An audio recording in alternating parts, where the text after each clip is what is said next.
할렐루야. 네. 오늘 말씀의 제목을 이제 한번 같이 읽도록 그렇게 하겠습니다. 시작. 하나님의 교회를 든든히 세워가라. 하나님의 교회를 든든히 세워가려고 노력하는 우리 대한교회 모든 성도들이 되어지기를 간절히 바랍니다. 하나님이 이 땅에 직접 만들어서 우리에게 주신 제도가 둘 있습니다. 하나는 가정이고 다른 하나는 교회라고 말할 수 있습니다. 하나님이 이 두 제도를 만들어서 우리 인간에게 주신 목적은 이 제도 속에서 모든 사람들이 행복하게 살아가도록 만들어주기 위함이에요. 특별히 구원받은 우리 성도들에게 있어서는 교회가 너무도 중요하다라고 하는 사실을 우리가 깨달을 수 있어야 할 것입니다. 왜냐하면 교회는 칼빈이 이렇게 말을 해요. 교회는 우리 성도들에게 마치 어머니의 품과 같은 곳이다. 여러분, 어린 아이들이 자라날 때에 어머니의 품에 있으면은 부족함이 없게 되어 있습니다. 그래서 어머니의 품은 어린 자녀들에게 생명의 공급처가 되고 또 양육처가 되고 보호처가 되고 참된 안식을 누릴 수 있는 그런 곳이 어머니의 품이잖아요. 하나님의 교회도 우리 성도들에게 그러한 곳이다 라고 말할 수가 있다는 거예요. 그래서 교회는 우리 성도들에게 있어서 생명의 공급처입니다. 오늘 이 자리에 함께 예배를 드리고 있는 우리 성도 여러분들이 교회를 통해서 복음을 받았고 예수를 믿어 구원의 자리에 이르는 이런 복을 누리게 된 것입니다. 제가 알기로 아마 이 가운데 계시는 우리 장로님들을 비롯해서 모든 성도 여러분들 가운데 이 교회를 통해서 복음받고 예수를 믿어 구원받은 그런 분들이 많이 계시는 것입니다. 그래서 교회는 생명의 공급처예요. 나아가서 교회는 우리의 양육처입니다. 여러분이 하나님의 교회를 통해서 생명 양식을 공급받음으로 우리의 신앙이 자라게 되어 있고 인격이 성숙되어 가게 되어 있는 것입니다. 그리고 또 교회는 우리 성도들에게 보호처라고 볼 수 있어요. 마태복음 16장 18절을 읽어보면 예수님께서 이 반석 위에 내 교회를 세우리니 음부의 권세가 이기지 못하리니, 우리가 이 세상 속에 살아가면서 하나님의 교회 공동체 속에 있을 때에 음부의 권세를 이길 수 있다는 거예요. 우리 자신의 스스로의 힘과 노력으로는 이 음부의 권세, 사단의 권세, 죄의 권세를 결코 이겨갈 수 없는 것입니다. 그러나 교회 속에 있을 때에 이겨갈 수 있다는 거예요. 그래서 교회는 우리의 보호처가 되는 곳이라고 말할 수 있습니다. 한 걸음 나아가서 교회는 우리 성도들에게 안식처인 것입니다. 세상 속에서 시달린 우리의 영과 육이 안식을 얻을 수 있는 그런 곳이 하나님의 교회라고 말할 수가 있는 겁니다. 그래서 여러분들이 주일이 되어서 교회에 이렇게 오시게 되면은 즐거움이 있어야 돼요. 어떤 즐거움이 있어야 되느냐? 다른 성도들을 만나서 교제하고 이렇게 하는 즐거움이 있어야 되고, 섬기는 즐거움이 있어야 되고, 그리고는 또 함께 모여서 예배를 드리고 말씀을 듣고 배우고 그리고 함께 기도하는 이런 즐거움이 여러분에게 있어야 되는 것입니다. 이런 여러 가지 이유들로 인해서 교회는 구원받은 우리 성도들에게는 너무도 중요한 곳이다, 그렇게 이제 말할 수가 있는 것입니다. 그런데 여러분, 교회의 주인은 하나님이시지요. 대한교회의 주인도 하나님이심을 여러분 믿어야 할 것입니다. 이쪽 동네는 별로 아멘을 안 하시는데 하나님이 주인이심을 믿으시기 바랍니다. 예. 그러나 하나님이 직접 일을 하시고 교회를 세워 가시는 일을 하나님이 하시지 않아요. 사람을 통해서 하나님이 하시는 것입니다. 그러므로 세움받은 앞장선 중직자들과 모든 성도들이 내가 속해 있고 내가 섬기는 이 하나님의 교회가 이 땅에서 든든히 서갈 수 있도록 여러분들이 최선을 다해서 노력을 해 가야 하는 것입니다. 오늘 이제 우리가 읽은 이 본문의 내용은 아마 여러분들이 많이 들어서 알고 있는 그런 말씀이에요. 제가 오늘 한 1년 만에 설교를 하면서 이 말씀을 이제 또 선택하고 또 이 말씀을 읽어드리고 이 말씀에 의해서 하나님의 교회를 든든히 세워가야 된다. 이 말씀을 드리는 이유는 대한교회가 여러분 개인에게도 너무도 중요한 곳이기 때문에 그러한 것입니다. 여기 이 말씀의 내용이 온 유대와 갈릴리 그리고 사마리아 지역에 세워져 있는 이 지역 교회들이 든든히 서가고 있더라. 그리하여 온 유대와 갈릴리와 사마리아 교회가 평안하여 든든히 서가고 주를 경외함과 성령의 위로로 진행하여 수가 더 많아지더라. 그렇게 기록하고 있잖아요. 여기 이 말씀 가운데서 가장 핵심 단어는 든든히 서가고 그런 말씀이에요. 든든히 서간다는 말은 문자 그대로 번역을 하면은 건축물이 설계도에 의해서 만들어져 가고 있다. 건물이 쌓아 올라가고 있다. 그런 이제 의미의 말씀인 것입니다. 그래서 교회가 든든히 서간다는 말은 비유적인 표현이죠. 다시 말하면은 예루살렘 교회처럼 질적인 면에서와 양적인 면에서 자라가고 있다. 또 혹은 부흥하고 있다. 그런 말로 이제 우리가 해석을 할 수가 있을 것입니다. 여러분들이 사도행전을 읽어보면은 2장 41절로 47절까지 그리고 그 이후를 보면은 예루살렘 교회는 구원받는 사람들이 날마다 더하여졌어요.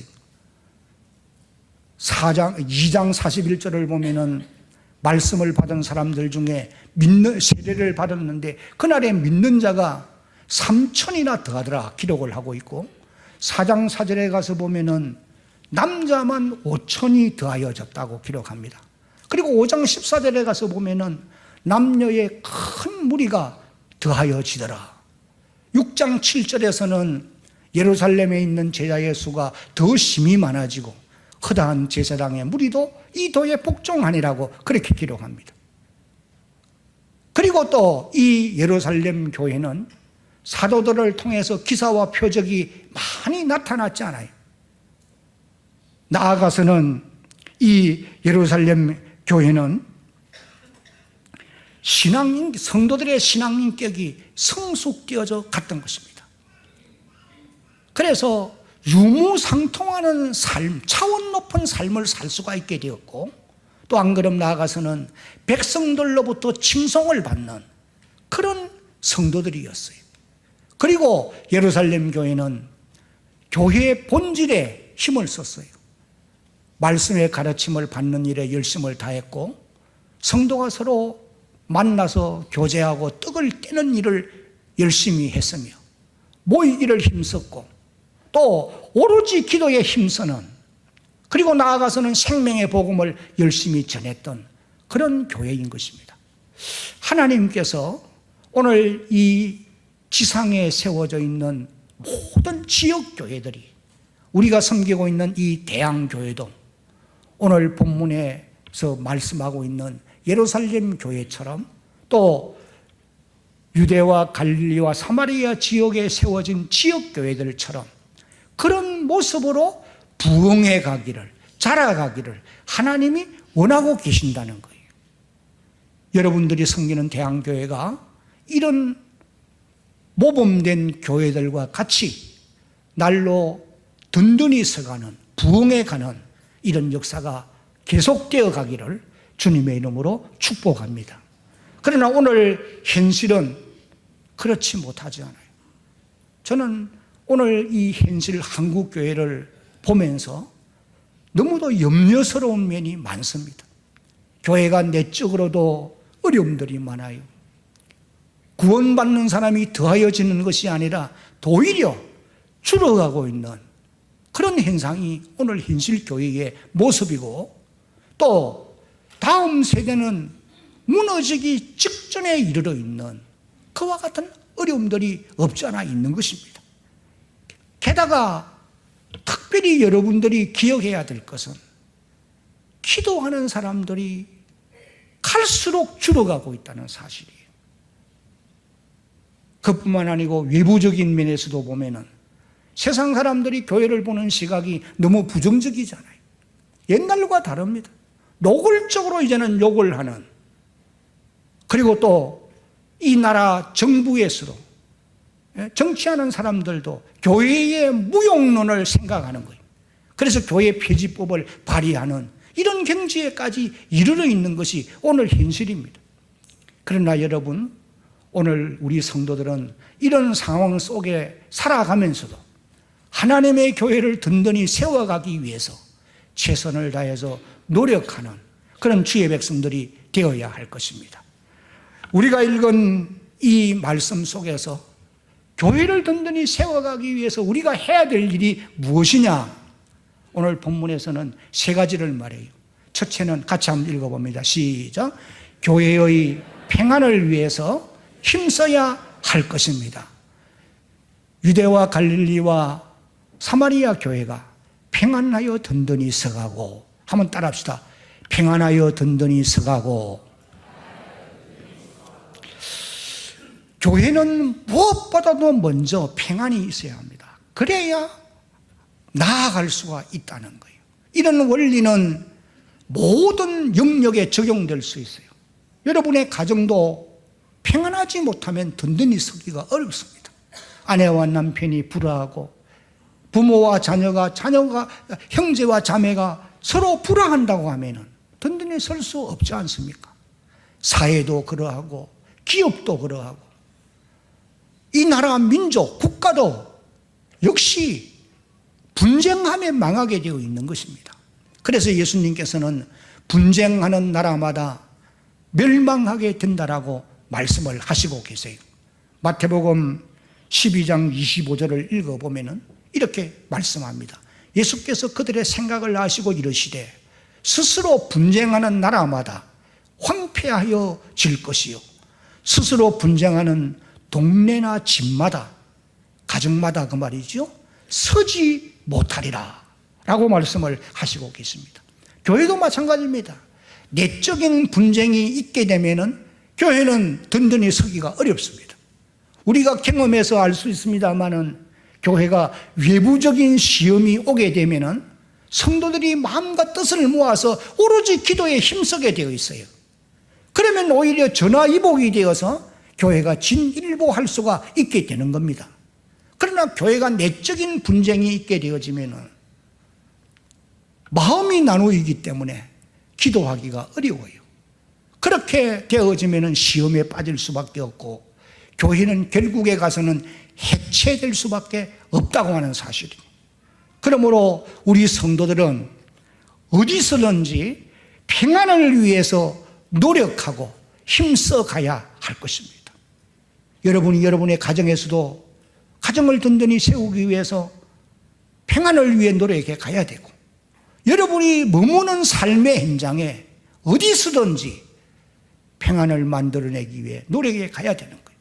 예수님께서 마태복음 5장 9절에서 화평케 하는 자는 복이 있나니 그들이 하나님의 아들이라 일컬음을 받을 것이라, 그렇게 말씀을 하시고 계세요. 여러분, 여기 화평케 한다는 이 말의 의미는 화평을 조성하는 사람, 화평을 만들어내는 사람을 가르쳐서 표현한 말씀이라고 보시면 됩니다. 화평이 없는 곳에 화평을 만들려고 노력하고 화평을 만들어내는 이런 사람이 하나님의 아들이라 일컬음을 받게 되어진다는 거예요. 여러분, 우리가 화평을 조성하는 사람이 되기 위해서 우리가 어떻게 해야 될 것이냐?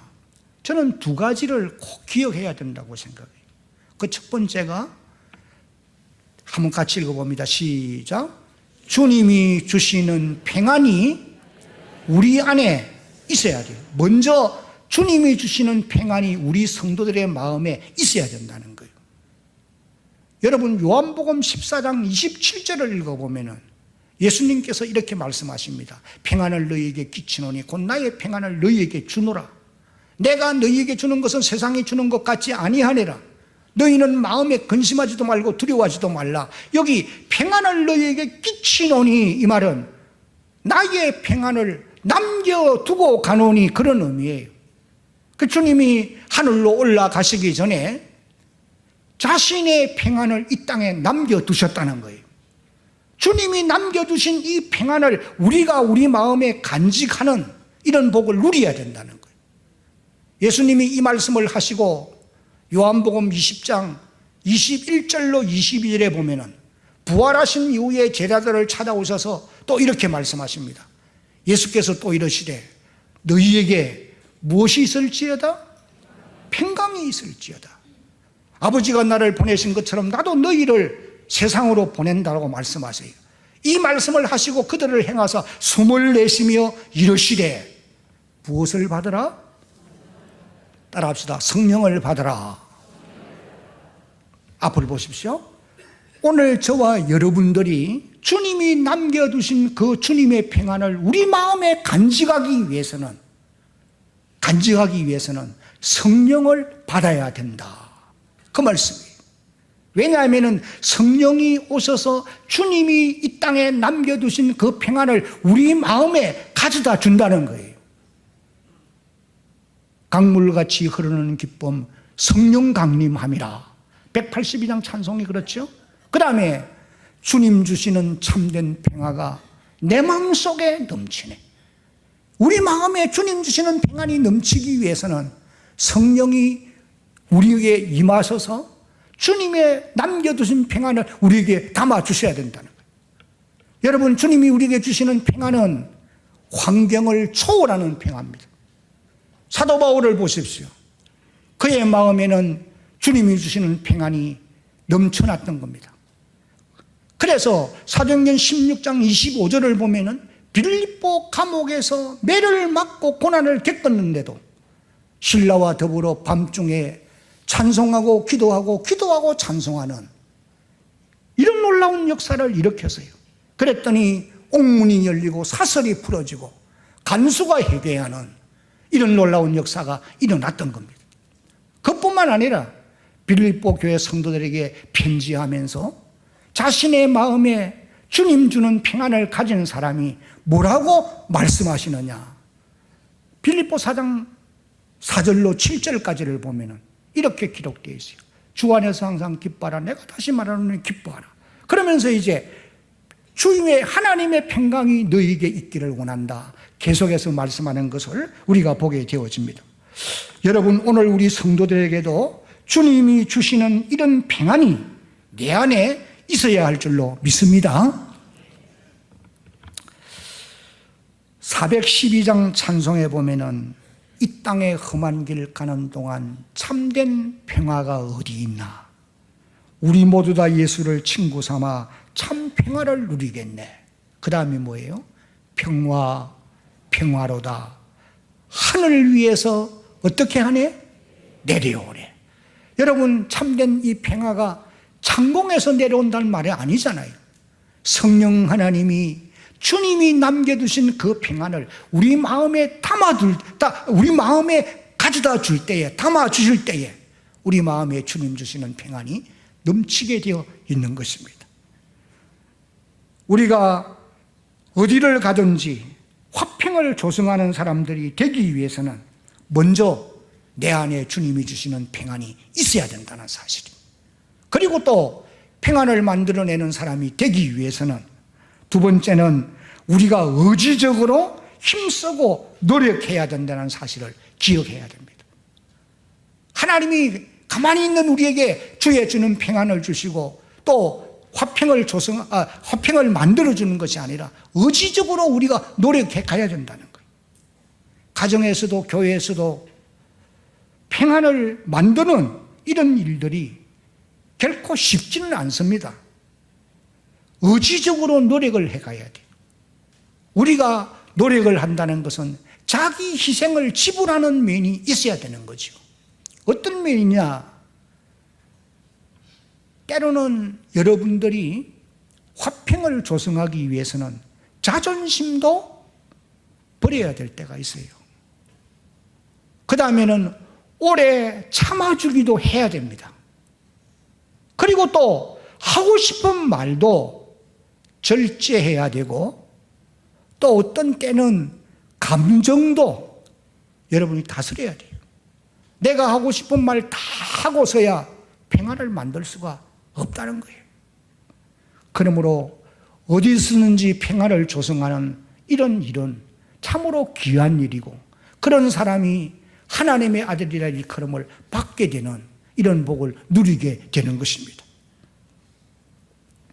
그 다음에 교회를 든든히 세워가기 위해서 우리 성도들은 두 번째는 한번 같이 읽습니다. 시작. 주를 경외하는 신앙의 사람으로 자라가야 됩니다. 오늘 읽은 성경에 보면 주를 경외함과, 여기 주를 경외한다는 말은 다른 말로 말하면은 하나님의 임재를 의식하고 두려운 마음으로 하나님을 섬긴다는 의미예요. 여러분, 오늘 교회 안에 있는 성도들 가운데 하나님의 임재를 의식하고 두려운 마음으로 섬기는 주를 경외하는 신앙이 희미한 사람들이 참으로 많습니다. 그래서 오늘 현실 교회 안에 복잡한 문제들이 많이 일어나고 있는 것입니다. 사도행전 2장 43절을 보면은 이렇게 기록되어 있어요. 사도들을 통하여 놀라운 일과 기적이 많이 나타나자 사람들은 모두 하나님을 두려워하게 경외하게 되었다. 사도행전 5장을 읽어보면은 1절로 11절까지 아나니아와 삽비라 사건이 기록되어 있는 것을 아마 여러분들이 다 알고 계실 것입니다. 두 사람이 언론에서 자기의 소유를 팔았어요. 절반은 집에 두고 절반은 사도 베드로의 발 앞에 가져왔습니다. 사도가 묻습니다. 이것이 전부 다냐? 집에 절반이 있다라고 말했으면 아마 칭찬받고 인정을 받았을 거예요. 그런데 거짓말을 합니다. 이것이 전부 답니다. 베드로가 뭐라고 책망합니까? 어찌하여 내 속에 사단이 가득하여 내가 왜 거짓말을 하느냐? 사람에게 거짓말한 것이 아니라 하나님께 한 것이다. 그런 말씀을 하셨어요. 그랬을 때에 그 두 사람이 그 자리에서 다 죽었잖아요. 당시 예루살렘 교회 안에도 주를 경외하는 신앙이 희미했던 사람들이 분명히 많이 있었을 것입니다. 그런데 이 두 사람이 죽임당하는 것을 보고는 모든 성도들이 하나님을 두려워하게 되었다고 기록하고 있어요. 사도행전 5장 11절 말씀을 보면은 이렇게 기록합니다. 온 교회와 이 일을 듣는 사람들이 다 크게 어떻게 하니라? 하나님을 두려워하게 되었다는 거예요. 여러분, 이런 모습이 주를 경외하는 모습이라고 보시면 됩니다.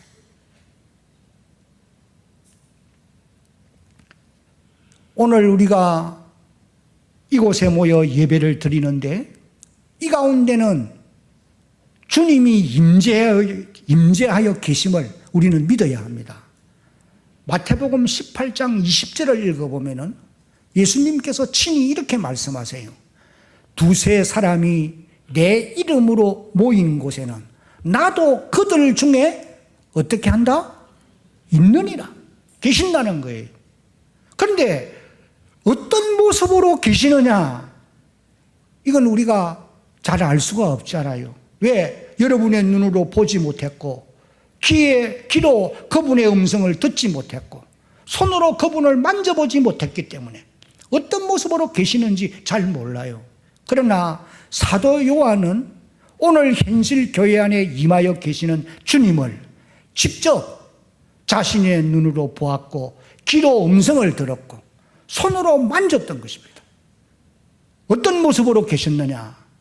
계시록 1장 9절로 20절까지의 말씀을 여러분들이 보셔서 알 수 있습니다만, 사도 요한이 에베소 교회를 섬기다가 주후 94년에서 96년 사이에 로마 도미시안 황제의 박해를 받고 반무라고 하는 섬으로 유배를 당해가서 거기서 이제 약 2년간 머물다가 어느 주일날 하나님 앞에 나가 예배를 드리는 중에 성령의 감동을 받았잖아요. 그래서 음성이 들리는 쪽으로 몸을 돌이킬 때에 놀라운 환상을 보게 된 것입니다. 어떤 환상이었느냐? 7 금촛대 환상을 보았는데, 그 7 금촛대는 당시 소아시아에 흩어져 있던 7 교회를 상징하는 것이었다라고 예수님이 해석해 주셨어요. 그런데 그 7 금촛대 사이에 주님이 계시는데 어떤 모습으로 계셨느냐? 발에 끌리는 옷을 입고 가슴에 금띠를 두르시고 머리와 털의 희가 흰 양털 같고 눈 같으며 그의 눈은 불꽃 같고 그의 발은 풀무에 단련된 빛난 주석 같으며 그의 입에서는 많은 물소리가 그의 음성은 많은 물소리와 같고 그의 오른손에는 7 별이 붙잡혀 있고 그의 입에서는 좌우에 날선 검이 나오고 그리고 그의 얼굴은 해가 힘있게 비치는 것 같았다고 했습니다. 그분을 보는 순간 사도 요한은 그분의 발 앞에 죽은 자처럼 엎드린 것입니다. 경외하는 모습이죠. 그때에 주님이 오른손을 요한의 등에 얹으시고 말씀하시기를 너는 두려워하지 말라. 나는 처음이요 나중이라. 내가 이전에 죽었었노라. 보라 이제 내가 세세토록 살아있어 사망과 음부의 권세를 가졌노니 너는 이제 내가 본 이것을 책에 기록해서 소아시아에 있는 에베소 교회부터 라오디아 교회까지 이 7 교회에 보내라. 내가 본 7 금촛대는 7 교회를 상징하는 것이니라. 그렇게 말씀해 주신 것입니다. 여러분, 사도 요한이 보았던 그 주님이 오늘 교회 공동체가 모여서 하나님께 예배를 올려드릴 때마다 임하여 계시는 분이 바로 그런 분입니다. 이 시대를 성경하는 우리 성도들도 이런 주님의 임재를 기억하면서 주를 경외하는 사람들로 자라가야 돼요. 한국 교회 안에 많은 문제들이 있어요.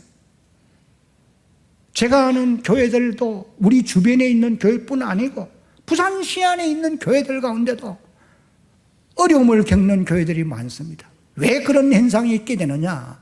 주를 경외하는 신앙이 희미하기 때문에 그런 것입니다.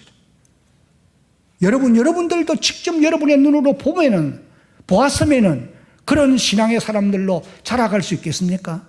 그런데 하나님이 그런 방법을 직접 우리의 눈으로 볼 수 있도록 해주시지는 않아요. 이거 기억하셔야 됩니다. 여러분들이 직접 그분의 음성을 듣고 그분을 눈으로 보려고 하면 문제가 클 수 있어요. 하나님이 그런 방법으로 안 하시기 때문에 하나님은 사도들을 통해서 이미 보여주시고 들려주시고 그리고 그분들로 하여금 성경책에 기록하게 해주셨어요. 그래서 오늘 이 시대를 살아가고 있는 우리는 기록되어 있는 성경의 말씀을 읽고 들을 때에 성령께서 그 말씀이 믿어지도록 도와주심으로 믿게 되는 것입니다. 예수님이 요한복음 20장에서 부활하신 이후에 도마에게 말씀하셨어요. 너는 나를 본고로 믿느냐? 보지 못하고도 믿는 자들이 복이 있다 하시니라. 무슨 말씀이에요? 성경에 기록되어 있는 말씀을 읽고 들을 때에 성령의 감동을 받아서 믿어지는 것, 이것이 복된 사람이라는, 이런 사람이 복된 사람이라는 거예요. 주님은 오늘도 사도 요한이 보았던 그런 모습으로 대한교회 공동체 가운데 늘 임하여 계심을 믿으시기를 바랍니다. 그런 주님을 의식하면서 주를 경외하는 신앙의 사람들로 자라가는 그런 여러분들이 되시기를 바라요. 여러분, 우리가 주를 경외하는 신앙의 사람이 되면 하나님이 우리에게 복을 주시게 되어 있어요. 잠언 22장 4절을 읽어보면 같이 읽어봅니다. 시작. 겸손과 여호와를 경외함의 보응은 재물과 영광과 생명이니라. 출애굽기 1장 21절도 읽어봅니다. 시작. 산파는 하나님을 경외하였으므로 하나님의 그들의 집을 왕성케 하신지라. 주를 경외하는 신앙의 사람들로 자라서 하나님의 교회를 든든히 세워가고 여러분들도 주의 복을, 약속된 복을 받아 누리는 그런 주의 백성들 되기를 예수님의 이름으로 축복합니다. 이제 마지막으로 교회를 든든히 세워가기 위해서는 우리 성도들이 다 같이 시작. 성령의 도우심을 받아야 할 것입니다. 오늘 읽은 본문에 보면은 성령의 위로로 진행하여 수가 더 많아지니라 그렇게 기록합니다. 여기 성령의 위로로, 그 말은 다른 말로 성령의 도우심으로 그런 뜻이에요. 오늘 우리가 살고 있는 이 시대는 성부, 성자, 성령 삼위일체 하나님 가운데 성령 하나님이 구원 역사를 주도적으로 이루어 가시는 시대예요. 그래서 오순절날 마가의 다락방에 성령이 임하신 그 이후부터는 성령 하나님이 교회를 시작해 하셨고 교회를 인도해 가시고 교회를 든든히 세워가는 일을 하시고 계시는 겁니다. 사도행전을 계속해서 읽어보세요. 성령의 역사로 말미암아서 구원의 복음이 전하여지게 되어 있어요. 그리고 나아가서는 성령의 도우심으로 말미암아 구원받는 사람이 더하여지게 되는 것입니다. 귀신들이 쫓겨가는 역사가 일어나고 병든 자가 나음을 입는 그런 놀라운 역사가 성령의 도우심으로 있게 되어 있는 거예요. 오늘 본문에서도 성령의 위로로 진행하여 수가 더 많아져 갔다 그렇게 기록하고 있잖아요. 그러면 여러분, 우리 교회가 성령의 도움을 받기 위해서 해야 될 일이 무엇이겠느냐 한번 따라합시다. 오로지 기도에 힘써야 합니다. 다른 방법이 없어요.